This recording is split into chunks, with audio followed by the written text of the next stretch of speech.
So we are going to start with CET level questions of Newton's laws of motion. तो पहला question, a position dependent force F equal to 7 minus 2x plus 3x square Newton acts on a small body of mass 2 kilogram and displaces it from 0 to 5 meter. The work done in joules is. तो बहुत simple सा question है. आपको बोला है एक object पे एक फोर्स एक्ट हो रहा है. फोर्स का इक्वेशन दिया हुआ है 7 minus 2x plus 3x square. 7 minus 2x plus 3x square. ये एक ऑब्जेक्ट पे एक्ट हुआ और because of this force the body is displaced from 0 to 5. आपको पूछा है वर्क डन फाइंड करो. अगर आपको याद होगा वर्क डन हम कैसे फाइंड करते हैं, integration from initial position to final position f dx. तो work done equal to integration, initial position था 0 और फाइनल था 5. f का फॉर्मूला है 7 minus 2x plus 3x square dx.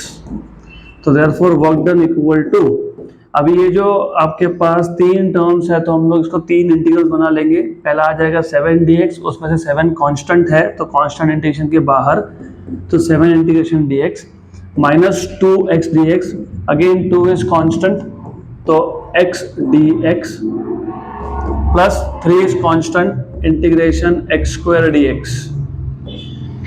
Okay, और लिमिट्स क्या है 0 to 5. तो कॉमन लिमिट्स हम लोग लिख देंगे 0 to 5. ऐसा हम लोग कर सकते हैं अगर हमारे पास बहुत सारे इंटीग्रल्स है और सबका लिमिट सेम है तो तुम कॉमन लिमिट्स लिख सकते हो. Then you should know, you must know what is integration of dx. तो पता होगा integration of dx is only x. Then what is integration of x dx? It is, if you know, x square by 2 plus x square का integration होता है x cube by 3. Limits क्या है 0 से 5. Good. तो therefore work done equal to, अब क्या करना, 2 2 cancel, 3 3 cancel, 2 2 cancel, 3 3 cancel. Upper limit minus lower limit. Upper limit 5 minus 5 square plus 5 cube, ये अपर लिमिट हो गया, माइनस लोअर लिमिट आएगा 0, क्योंकि 0 7 into 0 is 0, 0 square 0 and 0 cube is also 0. तो this is equal to 35 minus 25 plus 125. 35 में से 25 गए 10, 10 में 125 ऐड हो गए तो 135 जूल. तो आंसर आएगा 135 जूल, ऑप्शन नंबर डी. ये हो गया आपका पहला क्वेश्चन खत्म. Let us go to the next question. Question number 2. A spring of force constant 800 Newton per meter has an extension of 5 centimeter. The work done in extended it from 5 centimeter to 1 centimeter. गलत हो गया question. 5 centimeter to 15 centimeter आना चाहिए is. तो पहले question समझ लेते हैं कि क्वेश्चन में बोला क्या है. तो according to the question what they are telling you is, हमारे पास एक स्प्रिंग है जिसका force constant 800 newton per metre है. अभी ये स्प्रिंग कांस्टेंट क्या होता है समझाता हूँ, लेकिन सिर्फ पहले वैल्यू याद रखो. Has an extension of 5 centimetre. Extension मतलब इंक्रीज इन लेंथ, 5 सेंटीमीटर है. अब उसको 5 से 15 सेंटीमीटर तक इलोंगेट करना है, तो what will be the work done. तो पहले मैं इसका बेसिक्स बताता हूँ. इस क्वेश्चन का जो बेसिक आइडिया है वो आप नॉर्मली 12th में सीखते हो ऑसिलेशन चैप्टर में, पर अभी आ गया तो हम बता ही देंगे. यहाँ पे हमारे पास मान लो एक स्प्रिंग है और स्प्रिंग के नीचे मैंने एक लोड लगा दिया. तो ये जो लोड है ये क्या करता है, ये स्प्रिंग का लेंथ बढ़ा देगा, उसको बोलते हैं एक्सटेंशन. तो स्प्रिंग का लेंथ मान लेते हैं x से बढ़ गया. जितना ज्यादा फोर्स होगा, मतलब जितना ज्यादा लोड होगा उतना ज्यादा क्या होगा, एक्सटेंशन. मतलब force is proportional to extension. तो जब तुम प्रोपोर्शनलिटी का साइन हटाओगे ना तो क्या लिखोगे, एक कांस्टेंट लिखोगे. बस वही कांस्टेंट है, इसको बोलते हैं स्प्रिंग कांस्टेंट. क्या बोलते हैं इसको, स्प्रिंग कांस्टेंट. तो what is K, spring constant. अब इसके आगे याद रखना, तो force equal to kx, where k is called as spring constant. तो तुमको स्प्रिंग कांस्टेंट की वैल्यू दी हुई है. है तक क्लियर, पक्का. Now you should also understand और नो, एक स्प्रिंग के नीचे लोड लगाया मतलब लोड ने क्या किया, लोड ने वर्क किया, किस पे वर्क किया, स्प्रिंग पे, राइट। तो वो जो वर्क डन हुआ उसका फॉर्मूला आता है work done bye a force in elongation is half के एक्स स्क्वायर। यहाँ पे एक अजम्पशन है, जो इनिशियली स्प्रिंग था उसके नीचे लोड नहीं था, मतलब इनिशियल इलॉन्गेशन कितना था, 0 था।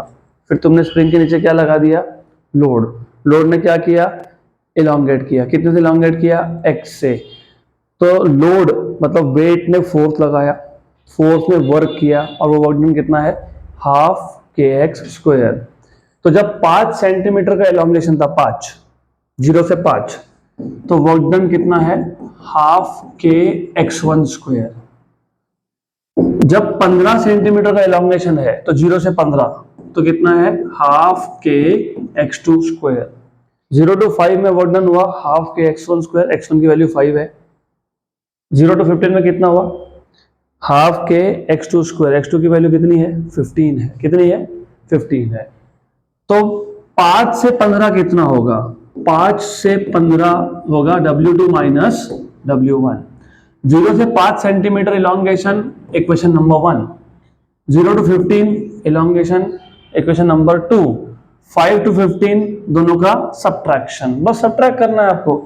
तो वर्क डन आ जाएगा W2 मतलब half K x2 square minus W1 is half के x1 स्क्वायर। तो you will have work done equal to half K x2 minus x1 square. तो हाफ के की वैल्यू कितनी दी हुई है, 800। x2 की वैल्यू कितनी है, 15 सेंटीमीटर, 15 स्क्वायर, और x1 कितना है, 5 स्क्वायर। ये सेंटीमीटर में है, याद रखना सेंटीमीटर में है। 1 सेंटीमीटर होता है 10⁻⁻² मीटर, कितना होता है, 10⁻⁻²। उसका स्क्वायर मतलब 10⁻⁻⁴। 800/2 मतलब 400। 15 का square 225, 225 minus 25 into 10⁻⁻⁴। 400 into 200 into 10⁻⁻⁴। ये 400 का 100, 200 का 100, और ये 10⁻⁻⁴ हो गया कैंसल। तो आ गया कितना आंसर, 8 जूल। तो your answer will be 8 joule, option number B, बराबर। तो सिंपल क्वेश्चन था। अब अगला question, a particle is released from a height. Particle को एक हाइट से रिलीज कर दिया। आगे क्या बोला है, at certain height its kinetic energy is 3 times its potential energy. The height and speed of the particle at that instant are respectively. तो पहले क्वेश्चन अच्छे से समझ लो। हमारे पास एक ऑब्जेक्ट है, हमने इसको एक हाइट से रिलीज कर दिया, सम हाइट। तो पहले तो ये पता होना चाहिए कि यहाँ पे हमने पकड़ के रखा है, पकड़ के रखा है मतलब यहाँ पे काइनेटिक एनर्जी कितना है, 0। क्यों 0, क्योंकि वेलोसिटी क्या है, 0। जैसे इसको छोड़ेंगे तो इसका स्पीड बढ़ते जाएगा, मतलब काइनेटिक एनर्जी बढ़ते जाएगा, तो पोटेंशियल एनर्जी कम होता जाएगा। क्योंकि जितना ज़्यादा हाइट हो उतना ज़्यादा पोटेंशियल एनर्जी होता है, जितना ज़्यादा स्पीड उतना ज़्यादा काइनेटिक एनर्जी होता है। तो आपने एक ऑब्जेक्ट को होल्ड करके रखा था, मतलब ओनली एनर्जी वॉज पोटेंशियल। जैसे ही ड्रॉप किया, हाइट कम हो रहा है मतलब पोटेंशियल एनर्जी कम हो रहा है, तो वो किस में कन्वर्ट हो रहा है, काइनेटिक एनर्जी में कन्वर्ट हो रहा है। So that is what you need to know. आपको पूछा है कि जिस पॉइंट पे काइनेटिक एनर्जी ये 3 times ऑफ पोटेंशियल एनर्जी हो जाए, उस पर्टिकुलर हाइट मतलब उस पॉइंट पे हाइट और पार्टिकल का स्पीड कितना है। तो question is not really difficult. ये ग्राउंड लेवल मान लेता हूं। मान लेते हैं कि ऑब्जेक्ट को हमने यहां से रिलीज किया, और ये जो हाइट था ये था लेट अस से s। Imagine this is s। मान लेते हैं कि ये एक पॉइंट है, a पॉइंट से रिलीज किया, b पॉइंट तक आया। Imagine this distance is x, और हाइट कभी भी तुम ग्राउंड से मेजर करते हुए पता होना चाहिए। तो a से b डिस्टेंस हो गया s minus x. b point पे क्या हुआ, b पॉइंट पे क्वेश्चन में बोला है kinetic energy is 3 times of potential energy. तो b पॉइंट पे kinetic energy is equal to 3 times of potential energy. तो what we can do is, हम लोग यही इक्वेशन यूज कर लेंगे। Kinetic energy is 3 times of potential energy. Kinetic energy होता है half mv square, it is half mv square. अब v कैसे फाइंड करते हो बाद में देखेंगे। यहां तो u की वैल्यू 0 है, वो तो 0 ही रहेगा। Will see how to find out v square. 3 times of potential energy. Potential energy होता है mg इंटू हाइट। हाइट कितना मान के रखा हमने, x, तो mg x बराबर। देन mm कैंसल हो गया, तो तुमको यहां से v स्क्वायर मिल गया। What is v square, 6gx, equation number 1। अब ये v स्क्वायर कैसे फाइंड करोगे, ये भी सिंपल है। काइनेमेटिक्स से इक्वेशन याद होंगे, तो v square equal to u square plus 2a into distance. s नहीं बोल सकता मैं, s यहाँ पे हाइट के लिए यूज किया है, तो 2a इंटू डिस्टेंस। तो v square equal to u square plus 2a into distance, some distance d। मतलब होता क्या है ना, अगर मैंने एक ऑब्जेक्ट को रिलीज कर दिया तो d डिस्टेंस कवर करने में उसका स्पीड बढ़ता है, वो देते हैं हम लोग v square equal to u square plus 2ad। हमारे केस में a से कहाँ पे आ गया, b पे, तो डिस्टेंस कितना कवर किया, s माइनस एक्स, तो s माइनस एक्स ऐसा लिखेंगे। और हमारे केस में u की वैल्यू 0 थी क्योंकि हमने उसको रिलीज किया, तो v स्क्वायर आ गया 2a into S minus x, equation number 2। Equation 1 और 2 दोनों का लेफ्ट हैंड साइड सेम है, तो राइट हैंड साइड भी सेम होगा। तो from equation number 1 and 2, from equation number 1 and 2 you will get 6gx equal to 2a, और a की जगह पे g लिखोगे क्योंकि यहाँ पे एक्सेलरेशन हो रहा है ड्यू टू ग्रेविटी, तो यहाँ पे लिखोगे g s माइनस एक्स। ये g और g हो गया कैंसल, ये हो गया 1 जा, ये हो गया 3 जा, तो कितना आ गया 3x equal to s minus X. तो 4x इक्वल टू s, तो x equal to s by 4। तो what is the height, s by 4 कहां दिख रहा है, ऑप्शन नंबर ए, बी और डी में, मतलब ऑप्शन सी नहीं हो सकता, तो वो तो हो गया। और आपको पूछा स्पीड पूछा है, स्पीड कैसे फाइंड करोगे, बहुत सिंपल है। v स्क्वायर क्या है, 6gx है, ओके, और x की वैल्यू भी मिल गई, कितनी मिल गई, s बाय 4। तो हमको पता है, हमको क्या पता है कि v स्क्वायर ये 6gx है और x की वैल्यू है s बाय 4। गुड, 2 जा एंड 3 जा, तो v स्क्वायर कितना आ गया 3gs बाय 2, तो v कितना आ जाएगा under root of 3gs by 2। Option number B but with correction, ये पूरा रूट के अंदर आना चाहिए था, तो option number B but with correction. तो डिनोमिनेटर 2 भी रूट के अंदर है। तो मैं एक बार अप्रोच वापस बता देता हूँ। Approach is very simple, object था, रिलीज कर दिया, पोटेंशियल एनर्जी काइनेटिक में कन्वर्ट हो रहा है। एक पॉइंट ऐसा आएगा जहाँ पे potential energy kinetic energy 3 times of potential energy, तो बी पॉइंट पे kinetic energy 3 times of potential energy हो गया।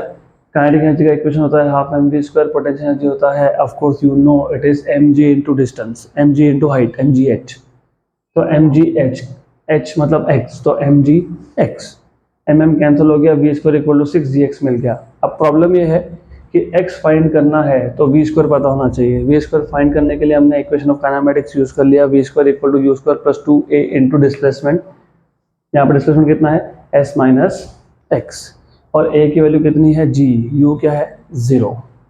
इक्वेशन नंबर 1 और 2 दोनों का लेफ्ट हैंड साइड सेम, तो राइट हैंड साइड भी सेम, ओके गुड। कैंसिल जो जो करना था वो करके हमको x मिल गया s बाय 4, गुड। हाइट मिल गया, अब v चाहिए हमको, v स्क्वायर पता था 6g into height, height is x, x यहाँ पे s बाय 4 लिखेंगे, इसको सॉल्व करेंगे। तो this is how you can solve this particular question. अगला question, a body of mass 3 kilogram acted upon by a constant force is displaced by s in meter.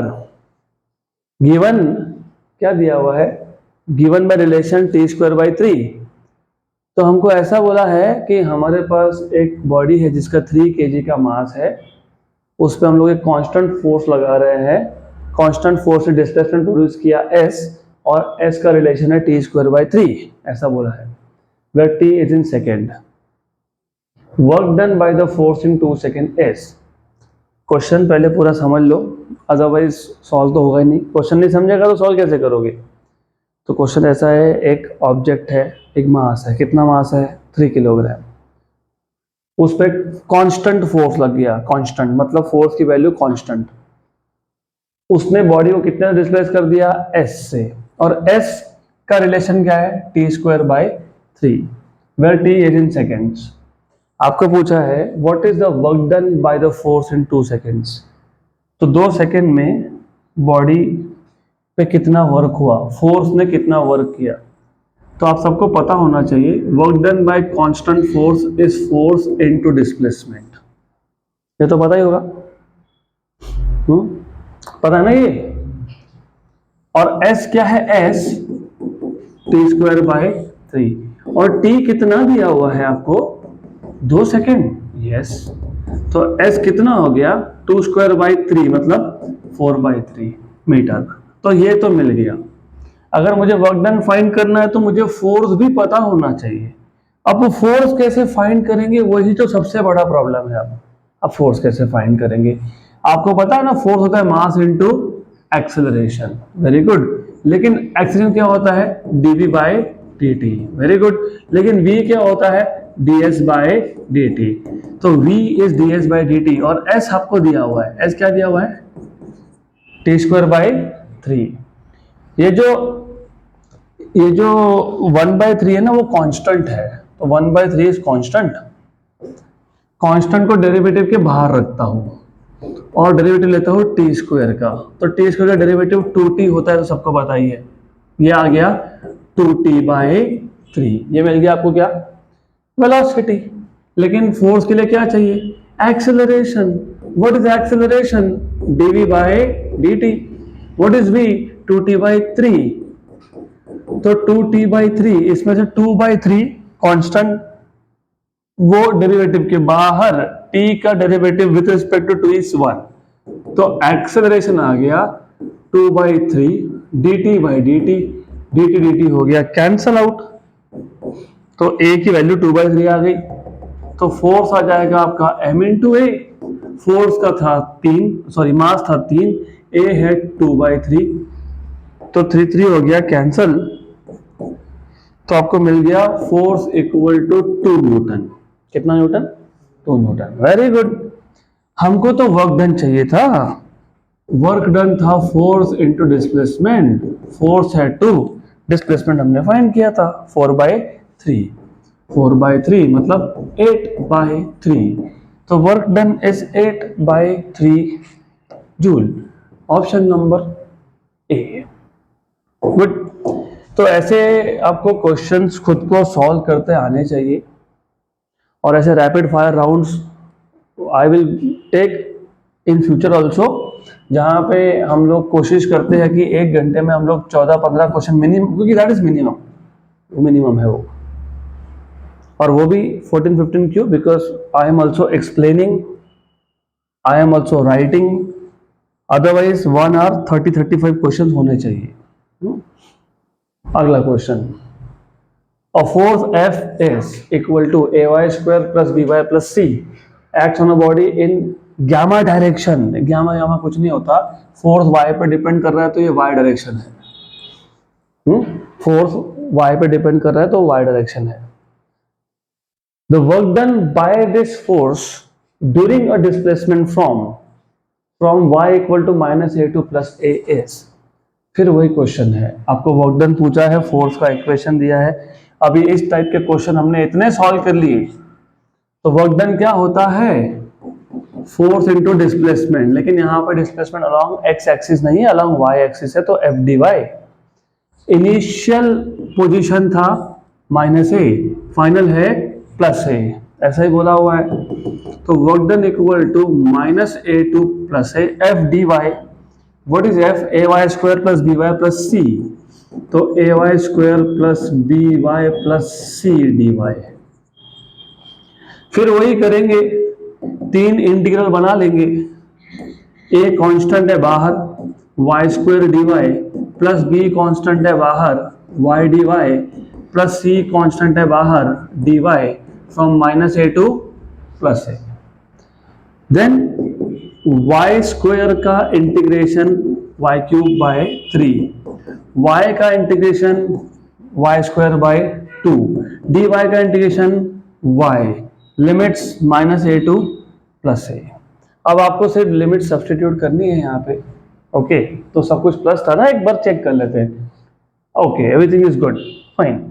तो अब हम लोग एक काम करेंगे, अपर लिमिट माइनस लोअर लिमिट। तो पहले मैं अपर लिमिट डाल देता हूं। अपर लिमिट a था, y की जगह पे a, तो a cube by 3 plus b a square by 2 plus c into a। ये हो गया अपर लिमिट माइनस लोअर लिमिट। अभी एक चीज याद रखो, याद क्या रखने, तो बेसिक स्कूल का मैथमेटिक्स है। अगर पावर ऑड हो, ऑड और नेगेटिव नंबर हो, जैसे माइनस ए क्यूब होता ना ऐसा, माइनस ए क्यूब, आपको पता है what is minus A cube? Minus A cube is minus of A cube, ऐसा आएगा वो। Cube, what is minus A cube? Minus A into minus A into minus A. A cube हो गया minus minus minus वापस से minus, क्योंकि minus minus plus और वापस एक माइनस है। तो जब ऑड पावर हो ना और नंबर नेगेटिव हो तो नेगेटिव आता है। नेगेटिव क्या आता है? नेगेटिव, ये पता होना चाहिए। प्लस इसका टेंशन नहीं है क्योंकि यहाँ पे इवन पावर था, A square by 2 minus C A.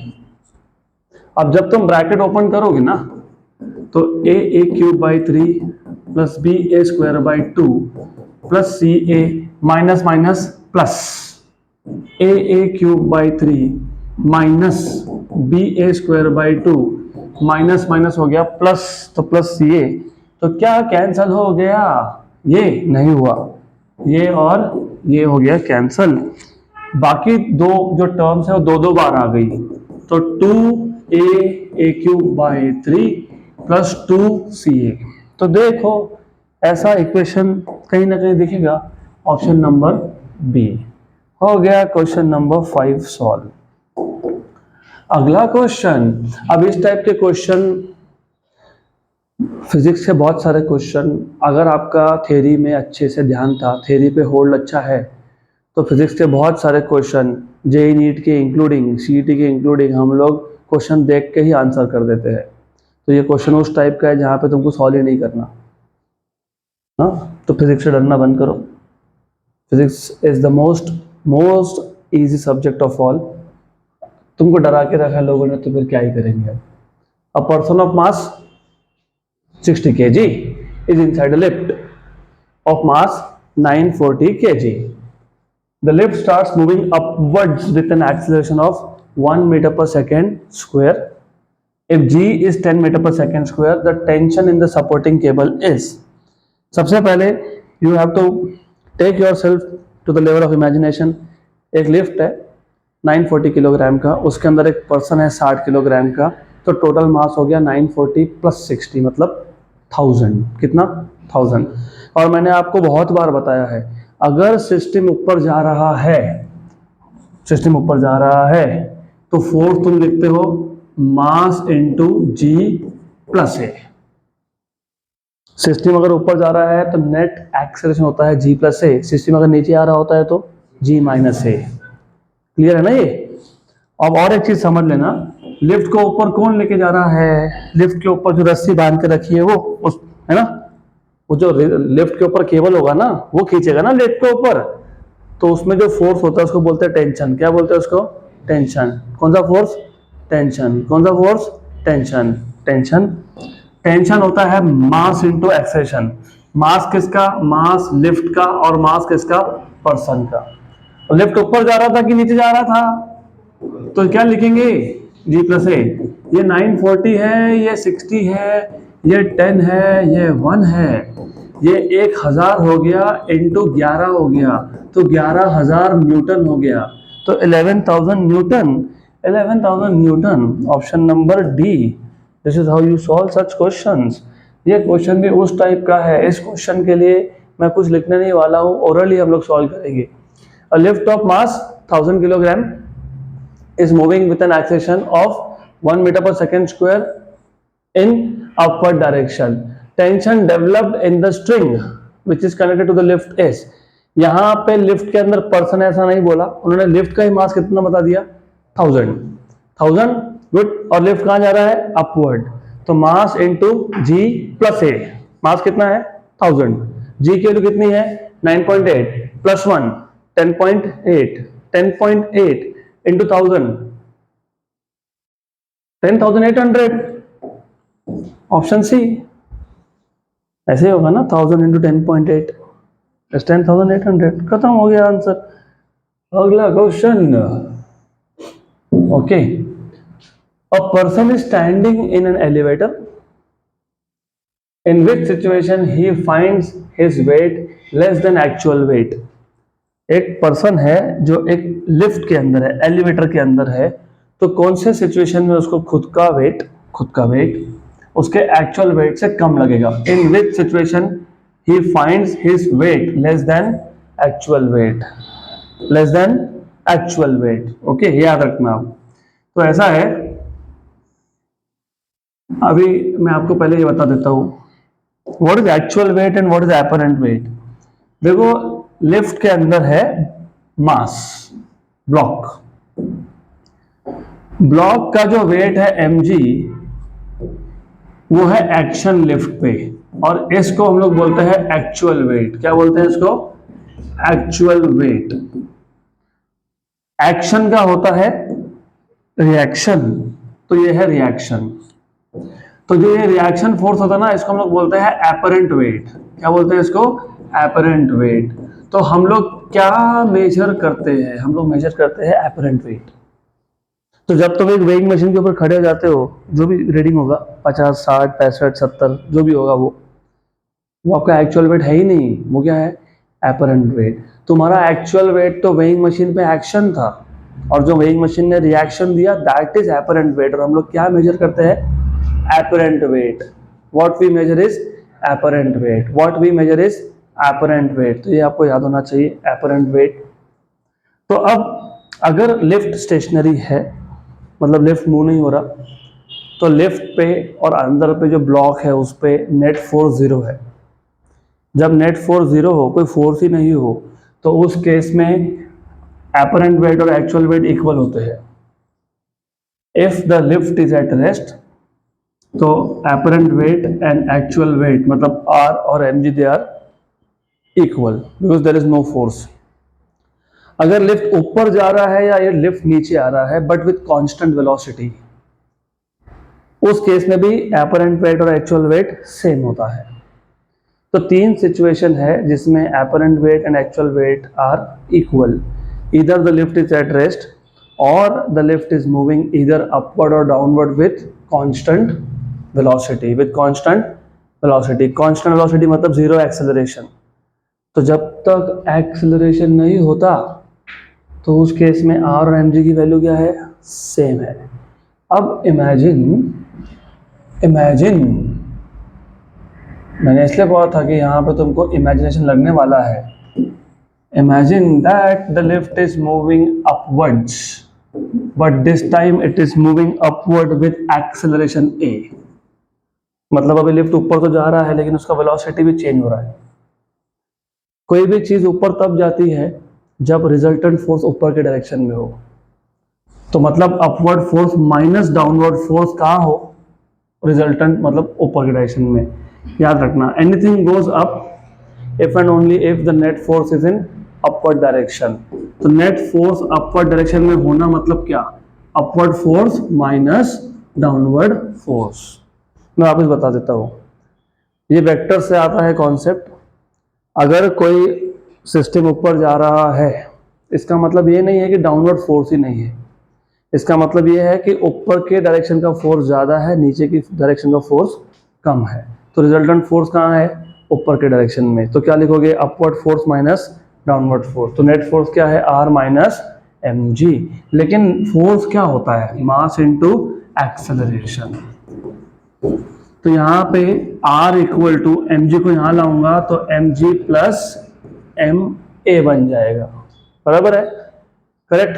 R क्या था, एपरेंट वेट था, एम जी क्या था, एक्चुअल वेट था। एक्चुअल वेट में कुछ ऐड करने के बाद, एक्चुअल वेट में कुछ ऐड करने के बाद क्या बना, एपरेंट वेट। एम जी क्या था, एक्चुअल वेट। R क्या था, एपरेंट वेट। एक्चुअल वेट में कुछ ऐड करने के बाद क्या आया, एपरेंट वेट। तो एपरेंट वेट ज्यादा कि एक्चुअल वेट ज्यादा, एपरेंट वेट ज्यादा। तो इस केस में ना, जब लिफ्ट ऊपर जा रही हो विद एक्सेलरेशन, तो apparent weight is greater than actual wait. हमको क्वेश्चन में पूछा है कि एक्चुअल वेट कम कब होगा, ऐसा पूछा है ना। हाँ नहीं, एपरेंट वेट कम कब होगा ऐसा पूछा है। In which situation the person finds his weight less than actual weight. मैंने क्या बोला, हम क्या मेजर करते हैं हमेशा, एपरेंट। तो पर्सन का वेट मतलब उसका एपरेंट वेट एक्चुअल से कम कब होगा, उल्टा कब होगा, तो उल्टा कब होगा, जब लिफ्ट नीचे आएगा। क्योंकि जब लिफ्ट नीचे आएगा तो नीचे वाला फोर्स वो ज्यादा है, ऊपर वाला फोर्स वो कम है। तो नेट फोर्स क्या है, एम जी माइनस आर। तो r m not is net force by the way, m a. तो आर आ गया m g minus m a, मतलब तुम एक्चुअल में से कुछ माइनस कर रहे हो तो क्या मिल रहा है, एपरेंट। तो एपरेंट वेट कम हो गया ना, फिर apparent weight is less than actual weight. Good, done. तो ऑप्शन नंबर क्या आएगा, अब देखते हैं। The elevator moves upward, no no no no. Elevator moves downward, yes yes yes yes, हो गया, खत्म। ये था एलिवेटर कमिंग डाउन। हाँ, एक्सेलरेशन कांस्टेंट है, वेलोसिटी नहीं। एक्सेलरेशन कांस्टेंट ही होना चाहिए। एक्सेलरेशन ही कांस्टेंट बोला है ना हमने यहाँ पे। हमने क्या बोला, it is moving up with constant acceleration, it is moving down with constant acceleration. Acceleration constant, velocity नहीं। वेलोसिटी कांस्टेंट तो ए की वैल्यू 0 होती है, तो सही है, विथ कांस्टेंट एक्सेलरेशन बराबर बात है। अगला क्वेश्चन। अभी ये क्वेश्चन भी मैं आपको बताऊंगा कि how to solve this. Actually solve करना ही नहीं है, ओरल क्वेश्चन है, पहले क्वेश्चन पूरा पढ़ लो। मास 1 kg is suspended bye a thread. एक धागा है, धागे के नीचे 1 किलो का मास हमने बांध दिया। It is number 1 lifted up, तो मास कहां जा रहा है, ऊपर, with acceleration of 4.9 metre per second square. Lower with an acceleration of 4.9 metre per second square. Lower मतलब कहां जा रहा है, नीचे। रेशियो ऑफ टेंशन पूछा है। एक काम करते हैं, पहले केस में टेंशन को T1 बोल देते हैं, दूसरे केस में टेंशन को T2 बोल देते हैं। मास तो दोनों में सेम था, धागे पे 1 किलोग्राम का मास है, पहले ऊपर जा रहा है फिर नीचे। मैंने आपको बताया था, अब भी बताया है, अब भी बताया है, अगर ऊपर जाए तो G प्लस ए, नीचे आए तो G माइनस ए। G प्लस ए, G माइनस ए, mm तो कैंसिल हो गया। A की वैल्यू 4.9 दी हुई है, कितनी दी हुई है, 4.9। आपको पता है 4.9 पता है क्या होता है, 9.8/2 होता है। A की वैल्यू कितनी है, 4.9, मतलब कितना है, 9.8/2, मतलब कितना है, G/2। तो A की जगह पे क्या लिखने वाला हूं मैं, G/2। तो G plus G/2 upon G minus G/2। Good, this is equal to 3G/2 upon G/2। G/2 cancel, तो रेशियो आ गया 3:1, 3:1। Option number A correct. Good. 35 minutes हुए, 9 क्वेश्चन हमारे हो गए, 8 हुए 9 हुए पता नहीं, 9 हो गए, करेक्ट। गुड। तो you have to have this kind of speed. ये भी स्लो है, I am telling you again and again. ये अगर मैं यहाँ पे आपको एक्सप्लेन और लिखने बैठा, इसके लिए टाइम जा रहा है, अदरवाइज अब तक 30 क्वेश्चन हो जाते। गुड, ऐसा होना चाहिए। क्वेश्चन नंबर 10, फिर वही question. The spring balance inside a lift suspends an object as the lift begins to ascend, ascend मतलब ऊपर जाना, the reading indicated by spring balance will. तो सबसे पहले एक चीज समझ लेना कि ये स्प्रिंग बैलेंस क्या होता है। देखो वेट मेजर करने के लिए ना, वेट मेजर करने के लिए हम अलग अलग इंस्ट्रूमेंट्स यूज करते हैं। फॉर एग्जाम्पल वो एक वेट बैलेंस होता है, तराजू। फॉर एग्जाम्पल डिजिटल, आजकल तो डिजिटल चलता है ना सब। किराना दुकान में गए, उनके पास एक मशीन होता है, वो तुमको बताता है वेट कितना है। और एक होता है spring balance. Normally spring balance use होता है, फॉर एग्जाम्पल दो तीन जगह पे यूज होता है, आपके फिजिक्स के लैब में तो मिल ही जाएगा आपको, लेकिन एयरपोर्ट्स पे भी यूज करते हैं। जो बहुत ट्रैवलिंग करते हैं ना, तो फिर आपको पता होना चाहिए कि फ्लाइट में you can not take more than a certain limit. लेके गए, बहुत ज़्यादा पैसा लगने वाला है आपको, तो उस केस में ना घर से ही मेजर करके जाना पड़ता है। अभी घर पे तो वेइंग मशीन कहाँ से आएगा। फिर एक स्प्रिंग बैलेंस चीज़ होती है। स्प्रिंग बैलेंस में क्या होता है, अंदर एक स्प्रिंग होती है, नीचे हुक होता है, उस पर तुम वेट लगा दो, फिर वो तुमको बता देगा कि कितना वेट है। That is spring balance. मतलब spring balance is nothing but something which measures weight. Correct. अब लिफ्ट कहाँ जा रहा है, असेंड कर रहा है, मतलब कहाँ जा रहा है, ऊपर। ऊपर जाता है तो जी प्लस ए होता है, मतलब apparent weight is greater than actual wait, right. तो जब लिफ्ट ऊपर जाएगा तो वेट बढ़ेगा कि कम होगा, बढ़ेगा। डन, खत्म, एंड ऑफ द आंसर। अगला क्वेश्चन, अभी ये वाला क्वेश्चन ना मैं नहीं सॉल्व करके दूंगा, ये आपको खुद को एज एन असाइनमेंट करना है। Question number 12 will be assignment for you. 11th गलती से यहाँ पे प्रिंट नहीं हुआ, आया ही नहीं, चलो कोई बात नहीं, नहीं आया तो नहीं आया। अब आ जाते हैं question number 13। A block of mass m is placed on a smooth wedge. Smooth wedge मतलब वहां पे फ्रिक्शन नहीं है, ऑफ इंक्लिनेशन 60 डिग्री। हमारे पास एक m मास का ब्लॉक था जो एक स्मूथ वेज पे रखा है, और उस वेज का इंक्लिनेशन 60 डिग्री है। The whole system is accelerated horizontally so that the block does not slip on the wedge. The force exerted by the wedge on the block will be. अच्छा question है, important type का question है, तो मैं थोड़ा मेरा speed slow down कर दूंगा। तो हमको ये और इसका आने वाला next question 14 number, this two are very important question. तो all of you need to pay attention here. I will just reduce the speed little bit. पहली बात तो वेज मतलब क्या है पता होना चाहिए। ऐसा इंक्लाइन प्लेन होता है, उसको बोलते हैं वेज। तो an incline plane something like this is called as a wedge. तो ये आ गया आपका वेज। अब ये जो एंगल होता है इसको बोलते हैं हम लोग एंगल ऑफ इंक्लिनेशन। इसके ऊपर हमने रख दिया एक लोड, मतलब मास। इसके ऊपर ऐसा एक लोड रख दिया हमने, सम मास, ठीक, ऐसा रख दिया। First of all you must know weight mg is always vertically downwards. तो वेट mg ये हमेशा वर्टिकली डाउनवर्ड्स, मतलब यहां होगा हमेशा, ऑलवेज। फिर तुमको पता होना चाहिए कि normal reaction is always perpendicular to the surface in contact. तो तुम्हारा जो नॉर्मल रिएक्शन है वो यहाँ पे आने वाला है। नॉर्मल रिएक्शन ये हमेशा जिस सरफेस पे ऑब्जेक्ट रखा है उसको परपेंडिकुलर ही होता है। फिर तुमको नंबर 3 पता होना चाहिए, अगर दो लाइंस में एंगल थीटा है तो इन दोनों को परपेंडिकुलर लाइंस में भी एंगल थीटा होगा। तो जो mg का लाइन है वो नीचे वाले लाइन को परपेंडिकुलर है, जो r का लाइन है ये इंक्लाइन प्लेन को परपेंडिकुलर है। अगर दो लाइंस में एंगल थीटा है तो इन दोनों को परपेंडिकुलर लाइंस में भी एंगल थीटा ही है, थीटा ही होता है। फिर ये mg, ये वेट है, वेट mg। mg एंगल को लग के you must no it is cos component, तो ये आ गया mg cos थीटा। अब जिनको समझ में नहीं आया कि mg cos थीटा क्यों, वो cos का डेफिनेशन है, एडजेसेंट साइड। एंगल को एडजेसेंट वाला कंपोनेंट हमेशा क्या होता है, cos होता है। कौन होता है, cos। और cos को हमेशा परपेंडिकुलर होता है साइड, साइन।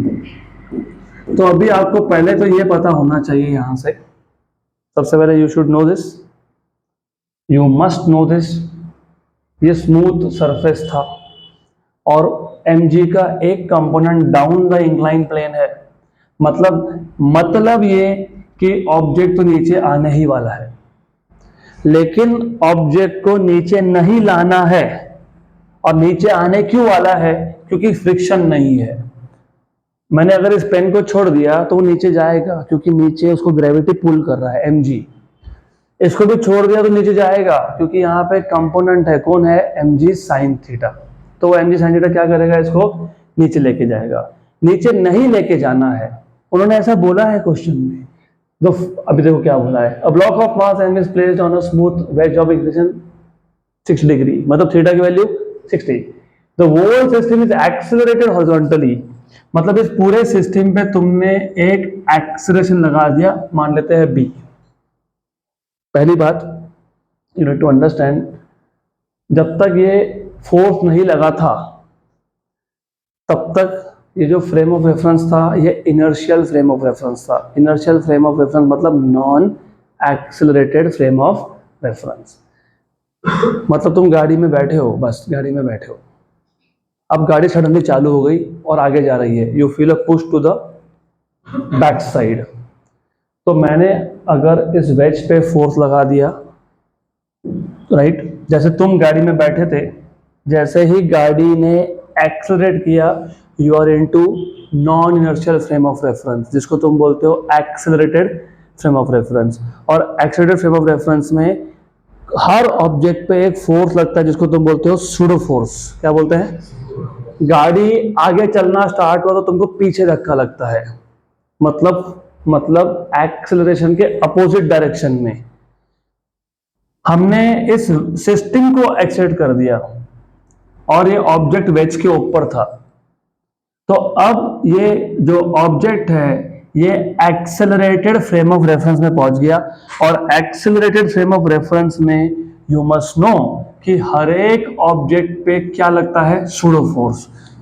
अगर एक्सेलरेशन टू द लेफ्ट है तो pseudo force to the right है, और फोर्स होता है m इंटू बी, मतलब मास इंटू एक्सेलरेशन। सिर्फ एक्सेलरेशन क्या लिखा मैंने? b, तो सूडो फोर्स क्या होगा? mb। बराबर है क्या यहां तक? यस। अब मैं जानबूझ के इसको एक्सटेंड कर रहा हूं, इस लाइन को सिर्फ एक्सटेंड कर दिया। क्यों किया? उसका रीजन है, ये एंगल थीटा है तो ये एंगल भी थीटा है, ये एम बी है तो ये एम बी कॉस थीटा है। और अगर ये एम बी कॉस थीटा है तो यहां पे एम बी साइन थीटा आएगा, तो यहां पे एम बी साइन थीटा आएगा। बराबर। अब क्वेश्चन में तुमको क्या बोला है? क्वेश्चन में तुमको ऐसा बोला है कि हमने ये जो फोर्स था, हॉरिजॉन्टल फोर्स था, वो क्यों लगाया? क्योंकि हमको ऑब्जेक्ट को नीचे नहीं जाने देना था। हमने जब ये हॉरिजॉन्टल फोर्स नहीं लगाया तो ऑब्जेक्ट कहां जा रहा था? नीचे। लेकिन हमने फोर्स लगा दिया तो सूडो फोर्स की वजह से क्या हुआ? ऊपर एक कंपोनेंट आ गया, तो नीचे वाले कंपोनेंट को किसने बैलेंस कर दिया? ऊपर वाले, मतलब mg sin theta equal to mb cos theta. यहां तक क्लियर? तो g sin theta equal to b cos theta. b क्या आएगा यहां से? g sin theta upon sin upon cos tan, तो g tan थीटा।